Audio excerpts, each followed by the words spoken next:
Do you ever make a bag that you love until it flops over like a pancake and it's not sturdy at all? I'm going to show you 3 easy ways to add stability and support to your handbags without getting overwhelmed. I have made a lot of bags in my sewing career. They're one of my favorite things to make, and they're so versatile and so unique, and you can make so many different things. I use a variety of fabric, but what I'm drawn to more often than anything is quilting cotton because of all the pretty prints and the colors and the versatility and the different things you can do. Now, don't get me wrong. I love a good faux leather or suede, even a wax canvas. They add so much, and those alone will add some stability and structure, but you still need to use some sort of interfacings with most bags that you are making. And the one thing I have found that has really been challenging since we lost our beloved JoAnn's stores is it's really hard to know what you're buying when you look online. So today I'm going to share with you some of my absolute favorite interfacings that I use all the time. Like, I buy them by the bolt and I keep them on hand. But what I'm going to do is give you the numbers of those items so that you could go online and find them for yourself without having to play this guessing game of will this work for my project or not. And I'm going to explain what each one is. These are all done using different types of stabilizers and things that you can put inside your bag for stability. So I just wanted to give you an example of what that looked like. Now, first thing to know, there is sew-in interfacings and stabilizers. There's also there is also fusible, which means you can iron them in.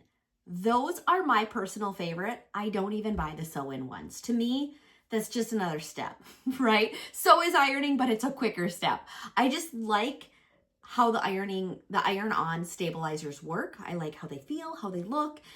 I just like them better. Now, you can also get fusible interfacings in either 2-sided or single-sided, meaning either one side is fusible or both sides. So depending on your project, you may want to look for some that are fusible on one side or on both, depending on what you're doing. I typically will use the single-sided, and if I do come across a project where I wish I had double-sided fusible, I'll just use some sort of fusible spray instead, like a basting spray, to hold everything in place. So let me just grab this one first. This is a zipper pouch. Now, this is, pretty squishy. Will it stand on its own? If I manipulate it enough, sure, it will. And now one thing I'm going to show you is the lining in this bag is super flimsy. There is no interfacing in the lining. Personally, I didn't feel like it was necessary, but you could add a lightweight interfacing if you wanted to do just a little bit of something, just to give it a little bit of stability. Sometimes that will help keep things tucked down a little bit better too if there's some interfacing in there. But the outside of this, I just used Fusible Fleece. I would say 8 times out of 10, Fusible Fleece is my go-to stabilizer. Now, Fusible Fleece, this is what Fusible Fleece looks like on the bolt. Now, this is a Pellon product, and I'm going to give you the number. So be ready to write these numbers down in case there's something you want to buy, but you're not sure exactly which one I'm using. If you search for 987F, it is the Fusible Fleece in white, single-sided fusible. That's what this is. I have 2 bolts of this. That's how much I use it because I have one in the house, one in here. So the way you can tell the fusible side, this side is really soft, and then the other side is a little bit rougher. It's bumpy because that's the fusible stuff.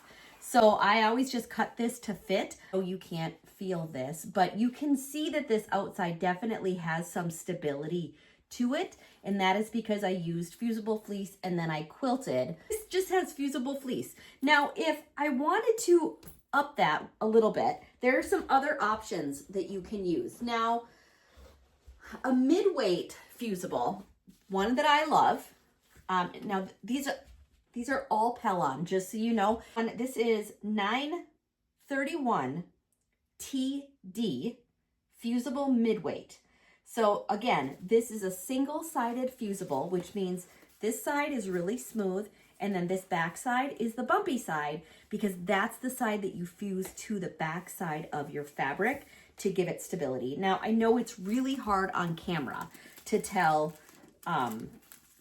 the thickness, and that's the other thing. You can't tell online. Now this is considered a midweight, so it does have a little bit, you know, it's a little bit rigid. It doesn't want to like wrinkle down. It's kind of holding its shape. You can't see how thick it is, but this is a really good midweight. A lightweight fusible is really, really thin, and I use that for a lot of my applique projects. I would also use a lightweight for the inside lining here if I were going to line the inside. So just know this is the good midweight one. Now just for comparison, this is the lightweight. Like you can really just see it kind of wants to wrinkle down.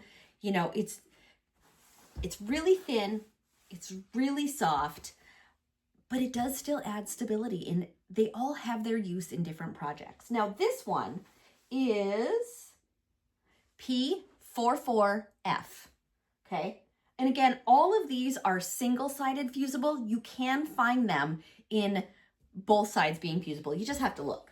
All right, so that's my midweight favorite and my lightweight that I would use for things like zipper pouches. I've got a couple of different ones here. This one I can feel. Now, I made this one a while ago, but yeah, I can tell that I used a midweight on the lining. I'm going to try to pull it out so you can see the difference. Yeah, there's a midweight interfacing. Now look at that lining. It just kind of holds its shape, right, when I pull it out, where this one with no interfacing is just kind of floppy. You know, it's just nothing. Where this one is definitely rigid and there's less wrinkles. Let's talk about this handbag here.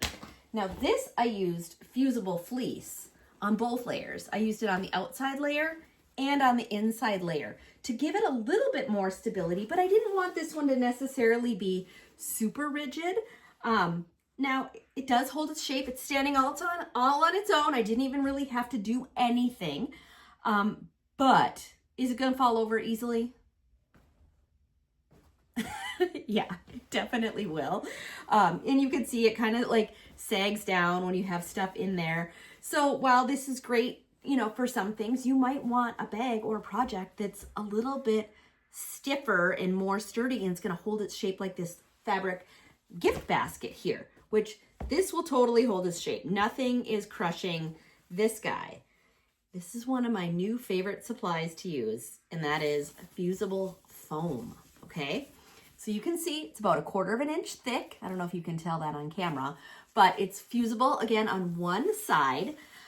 What I love about the foam is it gives it so much stability. Like it's not going anywhere, but it's flexible and it's still soft and squishy, which I absolutely love. And the other thing I love, this is also made with foam.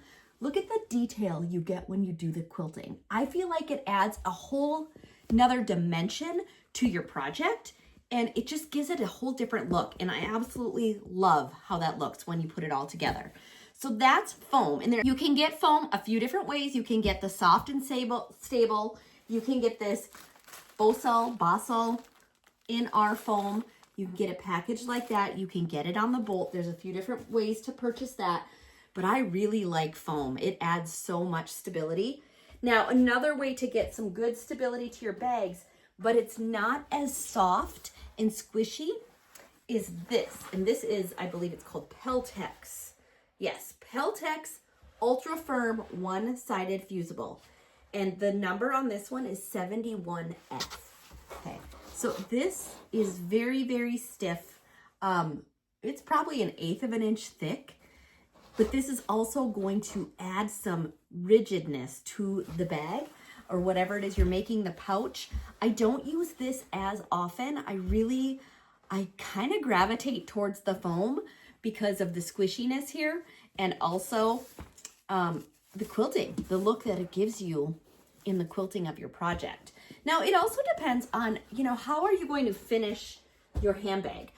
Like this one, I used foam and I quilted through both the front and back layer. This is a free pattern on our website, by the way. It's called the Lottie Tote, and when you sign up for our newsletter, you do get this pattern absolutely free. So this is a really fun one, but this one does have binding, and I know some people haven't dove into the binding yet, and it's a little scary to try new things, but I promise you, you can do it. And with this free pattern, I mean, give it a try. You might really love it.